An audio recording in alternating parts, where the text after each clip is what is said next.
All right. Yeah. Desyray, Yes, sir. I'm glad to have you here. Yes, glad to be here. A lot of people know the face, they know the name, but they don't know the story. So that's what we're gonna do today. Okay. Kind of see how far into the story we can get. Um, so, just some backstory. Like, where are you from?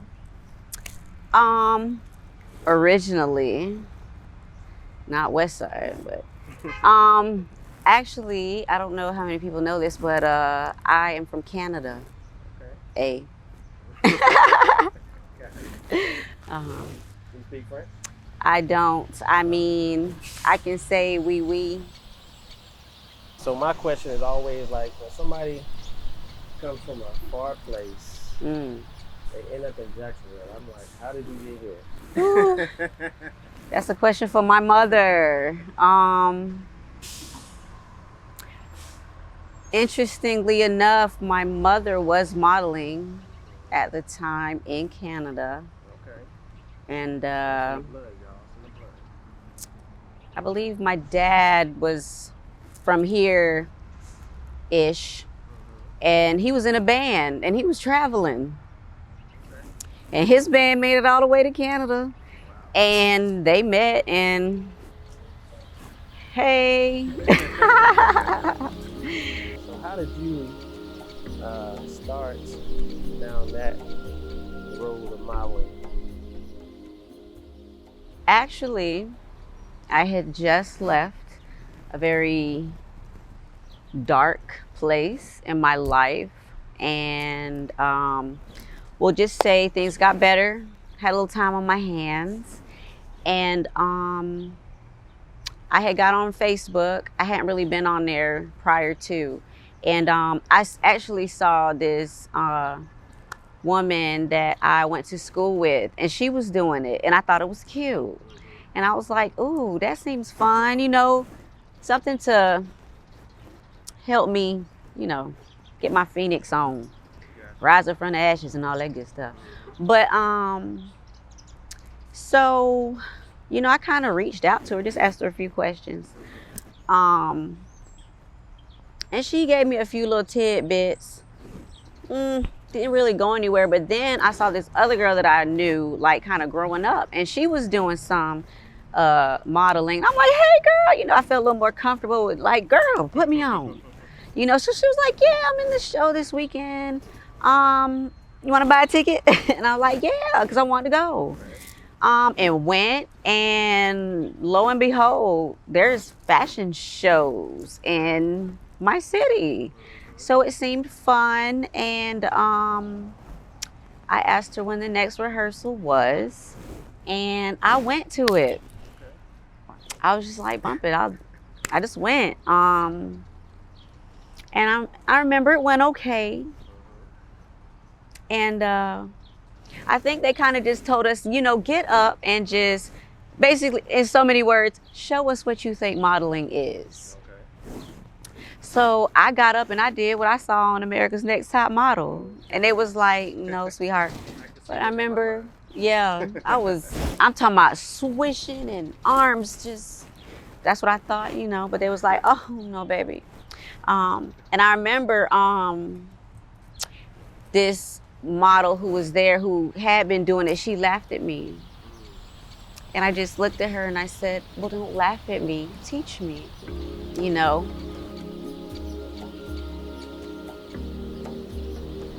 Well, okay, this is one that I do from time to time. This one is like my favorite one. So there was this movie called Bed Knobs and Broomsticks with Angela Lansbury. So that is where I got my English accent, because the children, along with her, that's how they speak in the whole movie, the entire thing.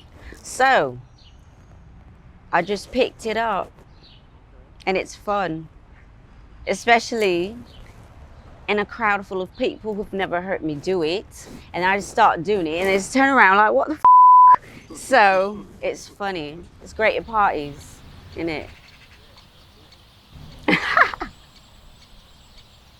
How about like the Caribbean? Oh, well, that's my background, so.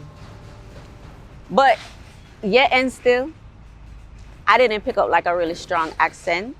My mommy her accent is way stronger than mine. I just have like, my accent sound like me come from yard and no, me can't speak English, but me still have a little something for my voice, for my accent, a little something in there. That's as best as I can go with it. That makes sense? All right. Scene up.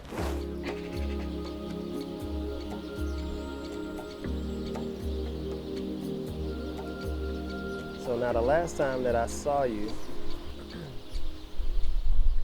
you did this shoot at the beach. And at the time you had a lot of hair. And when we were shooting, you were like, I might be cutting it soon. So I just want to know what led to the decision to first grow it and then to cut it. That's a really good question. Well, I don't know how many people know, but that was actually my second batch. I cut the first batch because a guy that I was seeing didn't like him. And you can take that as far as you want. I cut the first batch or whatever. And so then it didn't last. And see what had happened, he saw one of my older pictures with my relaxed hair. And you remember when we did the wrap, I don't know if you know. We wrapped our hair. When you had a relaxer, you wrap it at night, and in the morning you comb it down and get the Aaliyah effect. He saw an old picture and he was like, I want that. Okay. And so I did it. And so, boom, relationship is over. And I was sitting at work combing my hair because it was nice. I was combing it. And I was like, wait a minute, this is not my hair. This is his hair. And when I got off work that day, I went to the barbershop where I take my son, and I was like, cut it off. And that's when I grew that last batch. Now, leading up to cutting that batch, without getting too deep down and dirty, I was in a dark place, and I had hate in my heart, and I was trying to figure out how to get rid of it. Sometimes, prayer, meditation, ain't too many walls you could punch without having to pay for it later, physically and financially. But it's like, I was having a hard time conquering it. At the time, I don't think I knew what I was doing exactly. Now, in retrospect, now that you asked me, I know exactly what I was doing. I basically was trying to figure out I needed a physical way to take it off. Like, I had to remove something off, So I guess you could call it like, it was like a ritual, like a sacrifice, if you will.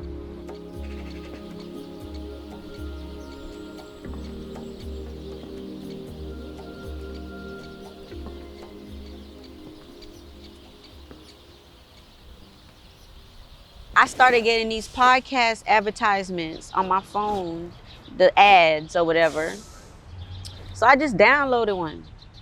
And I like to talk, but you don't always have somebody to talk to or who can talk to you, because everybody don't want to talk about what I want to talk about, So I made my podcast for whoever want to listen to what I got to talk about. And I'm going to just envision somebody right there, if I felt like talking, because my brain, and I'm not mad at it, but stuff is always just, like, oh, listen to this. What you think about this? Perspectives.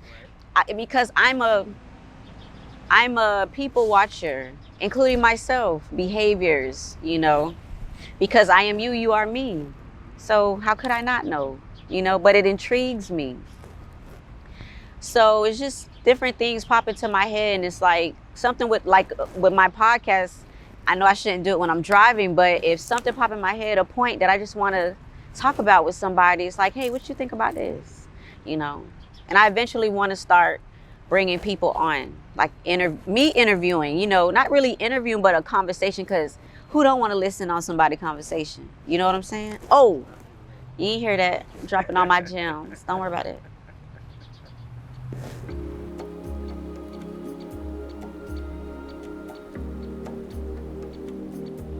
Basically, and yes, I say basically a lot. Basically, and like, I don't know. Things of that nature.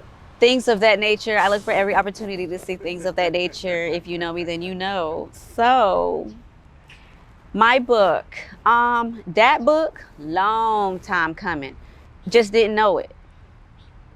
You know, just from conversations with women that are close to me, you know, even my mom, you know, just it dates back to childhood. But in a nutshell, it is a novel. It's not like, it's loosely based. Loosely based, yeah. You know, just conversations that I've had, you know, things I've seen, experienced, whatever. Too many times when children are a certain age, you can't even say children, because even up into teenage years, I'm gonna just say in certain communities, or even just relationships, when you're talking about parent and child, small child, middle school age, high school, when it comes to sexuality, there's too much shaming, way more shaming than teaching. And I guess my book kind of lays out what happens when there's lack of communication, shaming, things like that, and where it could lead a person, you know, not even just necessarily a little girl, but even a little boy, when you're not talking to young children about, you know, I don't know what, you know, these day and time is so sensitive. They say Pitney don't have no sexuality, because, you know, they say their sexuality, but maybe yes, but just talking to them about sexuality as a whole, on their level, of course, so that there's not all these unanswered questions, because the internet is alive today, and we didn't have that beast back when I was growing up, so I could only imagine.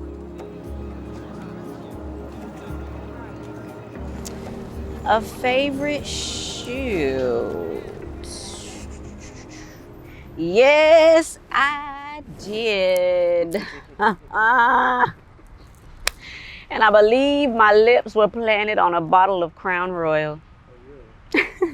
The shoot in VIP when I turned 30. Okay. Ooh, child. I know I was looking cute. I think my little lips was peachy. My locks was curly. And I just remember holding that. Yeah, that was a fun shoot. But no. That was one of the more, you know, lit shoots. As far as like shots, I did like the railroad. That railroad was dope. Dang, but I like that graffiti wall too. I don't know if I have a favorite, but I probably do have a favorite shot. The one that I ended up making the black and white where you were standing up in front of that garage. Oh yes, standing. Yes. That's probably my favorite. That is a dope shot. That show is strong. I really like that shot. Yes.